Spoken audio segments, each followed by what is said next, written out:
Donc rapidement, qui je suis, consultant qui accompagne les entreprises dans leurs projets de collaboration, ce qu'on appelle la Digital Workplace, donc qui inclut aussi de la dématérialisation de processus, bien sûr la collaboration et la gestion documentaire.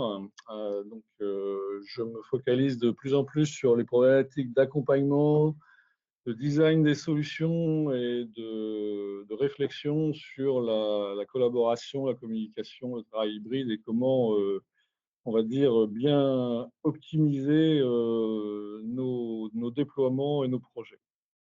On travaille évidemment beaucoup, principalement autour d'Office 365. La société pour laquelle j'interviens, donc Amoai, va fusionner, maintenant est en train de fusionner avec une société amie et partenaire qui s'appelle Biwi, et donc ce qui va nous donner une structure d'une vingtaine de collaborateurs pour à peu près 4 millions de chiffre d'affaires, et donc de fortes compétences dans le domaine de la digital workplace, du collaboratif et de la digitalisation d'une manière générale. Alors, notre projet, notre sujet là maintenant, je voulais faire une tentative, une petite réflexion sur le sujet, donc le Digital Workplace, la promesse et les réalités. Alors, vous avez un petit QR code ici que vous pouvez utiliser. J'ai envie de vous faire travailler un petit peu parce que c'est la fin de la journée, donc il ne faut quand même pas dormir sur ses lauriers. Voilà, et donc avec un petit questionnaire de 5-6 questions. Sur vous, sur le chat pour travailler aussi. Sur lesquels donc on va essayer de voir un peu, de recueillir vos propres retours d'expérience des projets que vous avez pu mener dans votre entreprise ou chez vos clients si vous êtes des consultants. Et donc je vous laisse le soin de remplir les quelques champs et on va passer sur les résultats juste après.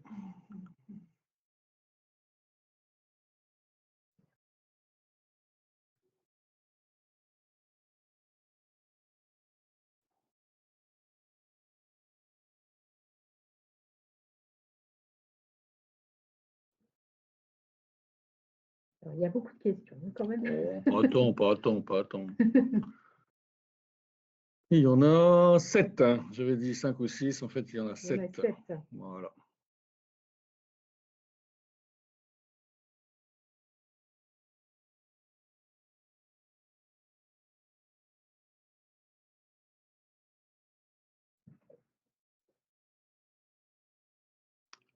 Évidemment, les questions sont directement liées à ce qu'on va voir après.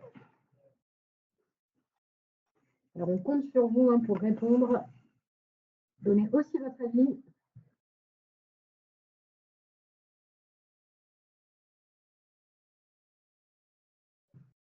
Allez, on y va.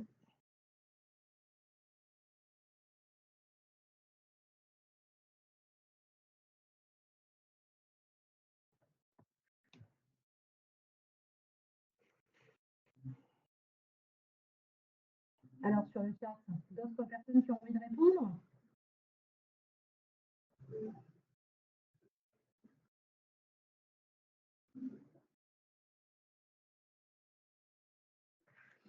N'hésitez pas. Hein.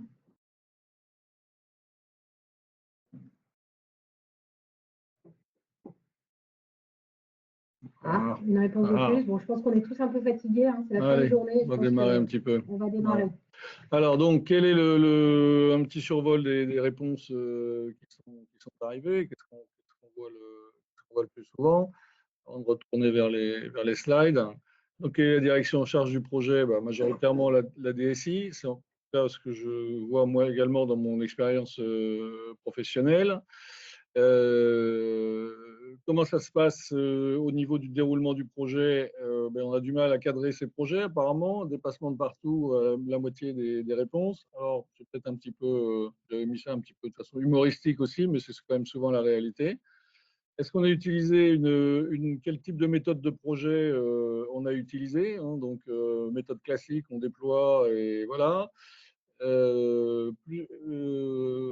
Est-ce qu'on a été innovant? Ouais, en fait, on voit une assez bonne proportion on va dire, de méthode agile ou d'inspiration de la méthode agile en travaillant par itération de prototypes. Donc ça, c'est bien. On va réfléchir pour voir si on a des nouvelles réponses. Non, donc on va continuer. Hop. La gestion du changement. Alors, qu'est-ce qu'on a fait sur la gestion du changement? Grosse proportion quand même de classique, formation à la fin du projet. Intéressant sur la mise en place de la solution de Microsoft, le Learning Pathway. Donc, il y avait une conférence là-dessus dans la journée. Et donc, c'est une solution très intéressante que Microsoft a proposée là. Un petit peu de plateforme dédiée, un petit peu Mandarin, il y en a d'autres aussi. Un petit peu de solutions e-learning. Donc là, c'est assez varié et personne n'a utilisé de solutions un petit peu plus ambitieuses et aussi plus coûteuses du type WalkMe qui demande pas mal de temps quand même. Voilà, donc qu'est-ce qu'on a fait majoritairement? 3 ou 4 sessions d'1h30 à 2 heures. Donc c'est ce que je constate aussi le plus souvent dans mes projets, avec aussi quand même une assez forte proportion de sessions plénières qui sont plus de l'information et de la communication que vraiment des formations, on peut dire, et un petit peu de communication sur le côté avec les moyens classiques. Bonne pour la partie du dispositif PLN d'accompagnement, donc on voit qu'il y a une bonne proportion de réseau d'ambassadeurs, donc ça c'est intéressant.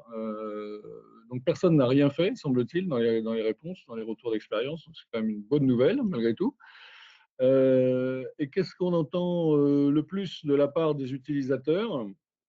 Alors moi j'entends souvent, j'entends partiellement la première réponse, donc ça semble assez corroboré avec les retours qu'on voit. On a une assez forte proportion de réponses du type j'utilise Teams et OneDrive. Après, bon, voilà, je sais pas trop, je suis pas trop au courant. Donc c'est l'idée un petit peu de la vision un peu partielle sur l'ensemble des solutions qui sont fournies et disponibles dans la suite. Et puis, toujours ceux qui ont un peu du mal en fin de peloton, je suis un peu perdu ou je n'y comprends rien. Voilà. Alors, ça reflète assez bien on va dire mon expérience personnelle. Je vais retourner en mode présentation. Voilà. Je voulais essayer de revenir sur une définition de qu'est-ce que c'est la Digital Workplace, donc d'après le site de Microsoft. Donc assez ambitieux et très centré sur les personnes. Tout de suite derrière, chez Microsoft, on nous parle de mobilité, hein, c'est vraiment le truc qui arrive en premier, donc avec Teams, bien sûr, qui est en arrière-plan. L'automatisation, on a parlé toute la journée de la Power Platform. Et tout de suite, on embraye derrière sur les outils, voilà, les principaux outils que Microsoft met en avant. Et pour ceux qui sont habitués à SharePoint, on voit qu'on ne parle plus du tout. Donc c'est toujours fourni, hein, on se rassure, mais c'est vraiment passé complètement à l'arrière-plan sur la communication commerciale de marketing de Microsoft. J'ai été regarder un petit peu sur d'autres sites, avec notamment Loomaps qui propose des définitions intéressantes. Hein. Donc Loomaps, c'est ce qu'on appelle une surcouche du type Powell, Unilive, etc., au-dessus de 365 pour créer des intranets de façon rapide et efficace. Et là, donc, on va sur des choses un petit peu plus philosophiques, hein, où on essaye donc de dire que la digital workplace doit être un point central pour le collaborateur pour accéder facilement à l'information et faire leur boulot dans de bonnes conditions. Là, on est encore plus dans la philosophie, hein, puisqu'on est plus simplement sur de la technologie, mais un changement dans la façon de travailler, dans le working mindset et dans l'organisation de la collaboration. Donc, et là, c'était un petit peu prémonitoire, hein, puisque la dernière phrase correspond très bien à ce qu'on est en train de vivre avec la sortie, on espère, du Covid, et la nouvelle façon qu'attendent les collaborateurs, de la nouvelle considération qu'ils ont par rapport au travail d'une manière générale et par rapport au lieu de travail tout particulièrement. Et pour finir, un petit coup de Gartner, hein, ça ne peut pas faire de mal, où là, on est vraiment dans le mantra officiel, enfin un petit peu le verbiage, on peut dire un petit peu habituel, sur l'engagement, l'agilité, etc., etc. Alors, c'est vrai qu'on a eu un consultant très doué pour le changement, hein, donc monsieur ou madame Covid, je ne sais pas comment on doit l'appeler, et que le Covid a fait, on doit quand même lui reconnaître qu'il a fait impulser des changements dans l'entreprise qu'on n'a pas réussi à faire nous, les consultants, dans les 10 dernières années, quoi. Je dirais même dans les 20 dernières années. Alors, la méthode, on peut en discuter, effectivement, mais le résultat, quand même, est là. Donc, tout le monde a dû s'y mettre, nous, les collabs, les DSI des entreprises, les DRH, etc., etc., et les DG et tout le monde. Et ça a mis en lumière, enfin, ça a poussé devant des choses qui semblaient pas très faciles, pas très modernes, mais qu'on utilisait quand même. Genre, moi, j'ai un de mes clients où il y a 2 bâtiments et il y a des gens qui font l'aller-retour tous les jours avec des cabages en Auchan, avec des documents papier qui vont faire signer aux collègues. D'accord. Donc là, effectivement, bah, comme ils n'étaient plus au bureau, bah, oui, comment on fait, quoi. Voilà. Donc là, il a fallu très très vite mettre en place une solution de signature électronique, par exemple. Donc voilà. Et ça s'est fait alors qu'ils en parlaient depuis des années. Ça s'est fait en moins de 3 mois. Ça s'est fait en quelques semaines. Après, donc voilà, dans la vraie vie, hein, par rapport à tout ce qu'on voit et tous les grands mantras marketing de nos amis éditeurs. Bah, on voit que j'ai pris cette image de l'arbre qui cache la forêt parce qu'en fait, on a des situations, je trouve, très diverses dans l'implémentation de ces suites collaboratives, hein, que ce soit celle de Microsoft ou celle de Google, en fait, hein. Et je vois très peu d'entreprises qui vraiment ont pris le parti du changement d'organisation et du working mindset, comme disaient nos amis de chez Lumaps. Ça c'est une première chose. On est vraiment, mis à part le fait qu'à un moment on s'est retrouvé en télétravail forcé, on est quand même vraiment un peu dans du business as usual. On n'a pas vraiment changé nos façons de faire, nos façons de travailler. On a changé les outils, sans doute plus performants, plus souples, plus modernes, mais on est un petit peu dans une prolongation de l'existant. L'autre chose qu'on voit souvent, hein, c'est qu'on a en fait finalement, et c'est un peu confirmé par certaines réponses, deux outils qui reviennent tout le temps, à part Outlook évidemment, hein, c'est Teams et OneDrive. Et sorti de là-dedans, bah, il n'y a pas tant de monde que ça qui utilise vraiment tout le panel des outils qui sont disponibles. Pour un client sur Office 365, je vois passer un sondage sur Google Forms. Voilà. Donc, par une patronne de pôle, je dis, mais tu sais qu'il y a Forms. Ah bah non. Oui, il y a ça, bah, la prochaine fois, j'utiliserai ça. Voilà. C'est assez symptomatique. Et dans Teams, on voit très souvent dans les entreprises une grosse utilisation de la fonction conversation, mais pas forcément tant de collaboration que ça. Beaucoup du interpersonnel. Voilà, donc ça c'est par ailleurs la gestion du changement dont on parle beaucoup. Il y a des spécialistes dans la journée, dans cet événement de la gestion du changement.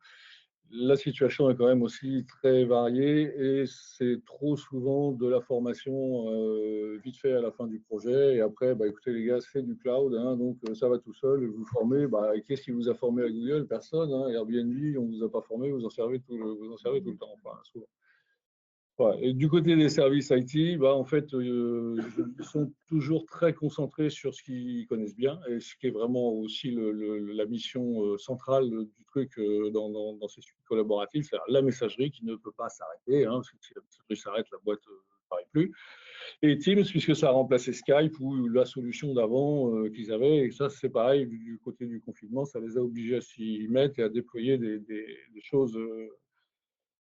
Des choses nouvelles. Alors, je me pose souvent la question, comment faire mieux dans tout ça? Et donc, on se dit, bah, voilà, est-ce qu'il faudrait être plus sur l'organisation, le process métier, revoir tous les process de collaboration pour refonder, changer justement le mindset et vraiment bien tirer parti de tout ça. Par exemple, quand on fait des migrations vers le cloud, des documents qui sont dans des disques partagés, voilà, on se dit souvent sous la pression, on migre l'existant un peu tel que, mais on devrait faire mieux et se poser ce genre de questions. Est-ce que la solution, ça va venir aussi plutôt d'augmenter l'effort sur la communication, sur le change management? C'est aussi une idée. D'utiliser davantage, enfin d'y mettre d'abord davantage d'efforts, donc de temps, donc un petit peu d'argent aussi. Et puis aussi d'utiliser des solutions, pourquoi pas le Learning Pathway, puisqu'on a vu que des gens l'utilisaient déjà, ou d'autres outils de ce type. Le vieux, toujours l'antienne qui revient tout le temps, impliquer davantage les directions générales, les directions métiers. J'ai eu l'occasion, il n'y a pas très longtemps, au début d'année, de croiser, enfin pas de croiser, d'avoir une réunion avec le PDG d'un client. Voilà, presque 3000 personnes, 1200 utilisateurs sur Office 365, un projet Digital Workplace qui était supposé être vraiment quelque chose de clé, de central dans la collaboration et la communication, il n'était quasiment pas au courant. Il n'était quasiment pas au courant d'une manière générale de quoi que ce soit du IT dans sa boîte. Voilà. La personne vraiment très très loin. Et c'était pas un vieux monsieur, c'était pas, voilà, c'est quelqu'un de jeune, de brillant, etc.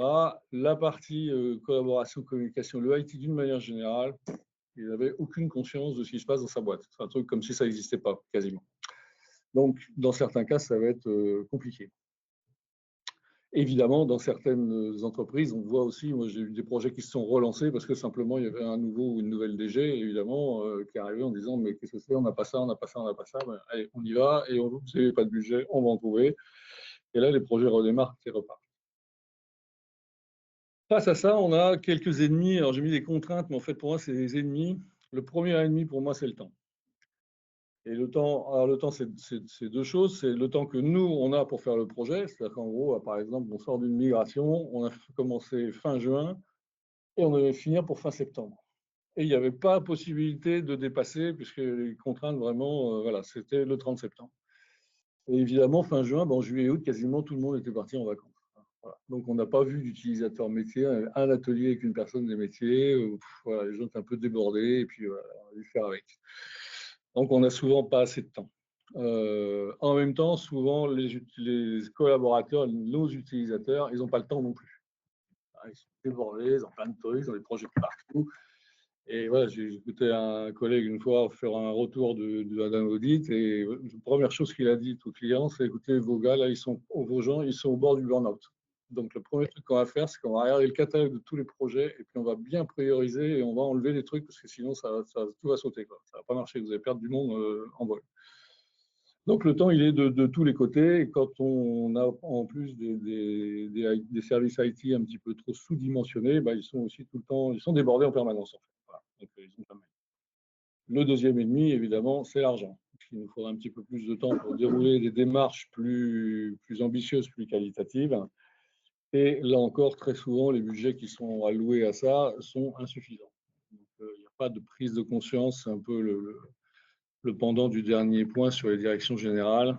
Les boîtes qui font vraiment des gros projets, des gros plans, programmes de déploiement du digital, elles sont assez rares et ça vient vraiment quand même d'une impulsion en général du haut et du bas aussi. Mais si on n'a pas un accompagnement de la direction générale pour aménager tout ça, ça ne fonctionne pas. Et ça porte vraiment sur ces deux sujets. Le troisième qui est plus pernicieux, c'est ce que j'appelle les injonctions contradictoires. Il faut travailler en mode projet. D'accord, hein, voilà. Tout le monde dit, ah ouais, vachement bien le mode projet. Ouais, sauf que pour lancer un projet, il y a un process tunnel qui dure 6 mois. Eh oui. Ah, bon, donc vous en faites un, deux, puis au bout d'un moment, vous dites, bon, ok, les projets, je vais laisser les autres les lancer. Hein, comme ça, c'est eux qui vont en baver pendant 4-5 mois. Et pourquoi tu veux faire ci, pourquoi tu veux faire ça, et trucs, et machin, et bidule, etc. Bon, évidemment qu'il faut une sorte de filtrage et d'organisation des projets. Mais si le fait d'essayer de lancer un projet devient un projet en lui-même, bon, ça ne va pas le faire. Ça, c'est un exemple, mais on en voit plein d'autres. Il faut communiquer et collaborer, oui, mais on a un système de permission hyper cloisonné où personne ne peut accéder à rien.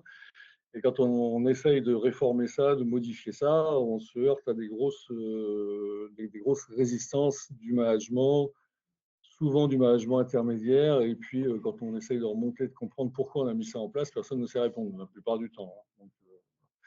Donc ça, c'est des injonctions comme ça, il y en a énormément. Et toute notre société aujourd'hui fonctionne en injonction contradictoire. Donc on vous dit, il faut acheter des voitures parce qu'on a des constructeurs français qu'il faut faire vivre. Mais en même temps, il ne faut pas rouler avec parce que ça pollue. Donc, ok, je fais quoi? Voilà. On n'a que des injonctions contradictoires et on n'y échappe pas dans nos projets.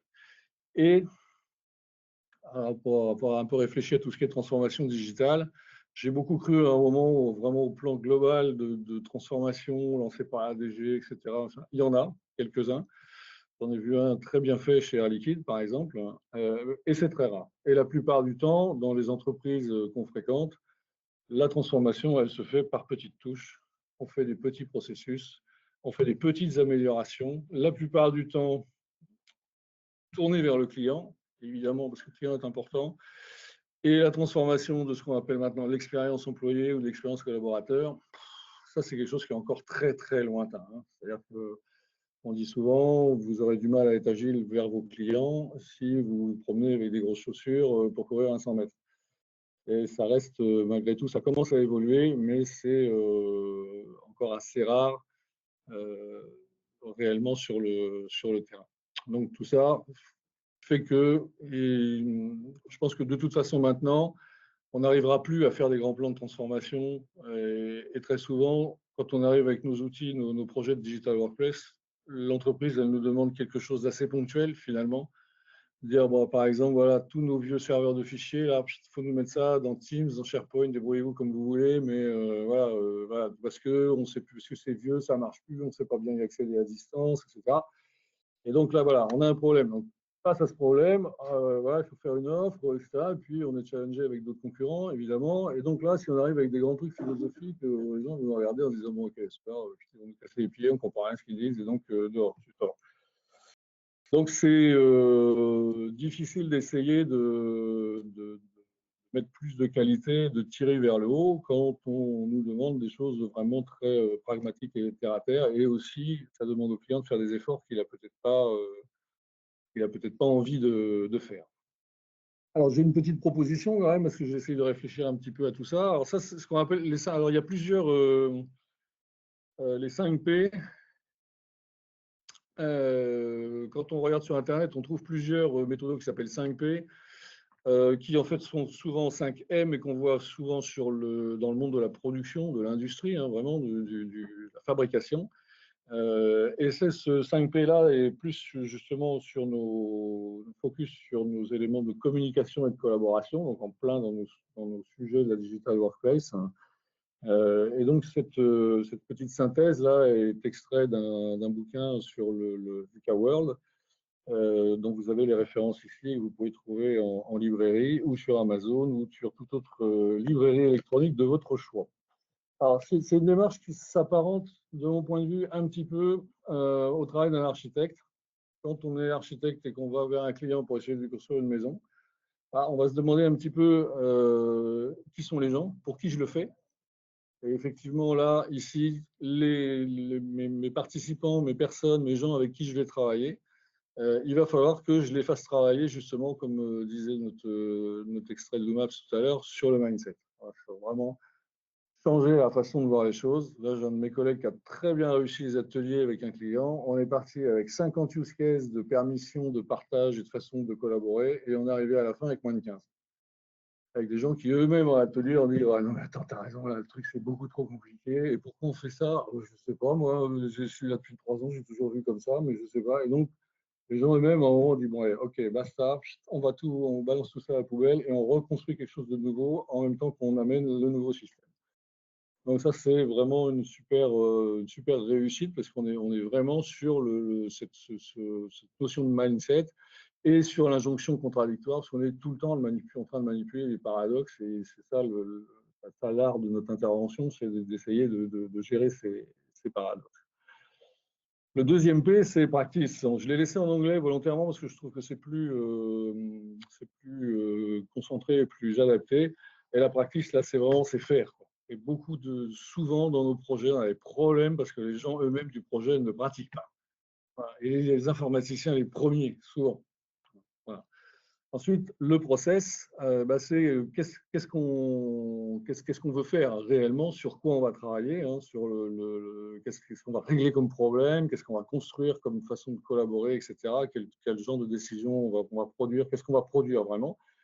Le purpose, c'est l'objectif, hein, c'est pourquoi on veut le faire, quelles sont les raisons, quel est vraiment le sujet du projet, hein, se mettre d'accord là-dessus. Et le plus important, enfin, un qui est très important, c'est la place. C'est-à-dire, en fait, justement, c'est un peu comme notre maison, comment on va s'organiser là-dedans pour que tout le monde s'y retrouve. Que si je veux aller dans la cuisine, je ne me retrouve pas dans la salle de bain et que je n'ai pas une baignoire au milieu de ma cuisine. Et ça, c'est quelque chose de très important qu'on arrive à faire un petit peu en général quand même dans les projets. C'est-à-dire, c'est comment je vais organiser l'information, l'accès à l'information, aux éléments de collaboration, de manière à ce que ce soit harmonieux. Je n'ai pas 550 Teams quand j'ouvre mon logiciel le matin et que je n'y comprends rien du tout et qu'il y en a 12 qui parlent de la même chose, je ne sais pas dans lequel je dois aller, etc. Pareil pour les sites SharePoint, pareil pour la façon de partager, d'échanger, etc. Et tout ce travail-là, ça, on arrive on arrive en général à le faire au moins en partie. Mais c'est vraiment un travail important où on va essayer vraiment de repartir plus par les usages et par les fonctionnalités attendues et le qu'est-ce qu'on veut faire et pourquoi on veut le faire, plutôt que de dire, bon ben voilà, le 1er mai, on va vous déployer OneDrive, le 15 juin, vous aurez Teams, et puis en septembre, vous aurez SharePoint. Ouais, ok, super. Et c'est quoi SharePoint? Voilà, donc, personne ne sait ce que c'est à part nous. Hein, donc, voilà. Donc ça me paraît intéressant d'essayer de travailler là-dessus parce qu'on va pouvoir l'adapter, je pense, au contexte qu'on a dans son entreprise, hein, si vous travaillez en entreprise ou si vous êtes des prestataires, au contexte de votre client, sans que ça devienne une usine à gaz au niveau d'une méthode que personne ne veut utiliser. Ok, merci beaucoup Jean-Marc. Alors, je demandais sur le chat s'il y avait des questions, donc je vais laisser une petite minute aux gens du chat pour réfléchir. Et est-ce que dans la salle, il y a des questions par rapport à ce que Jean-Marc vient de nous dire?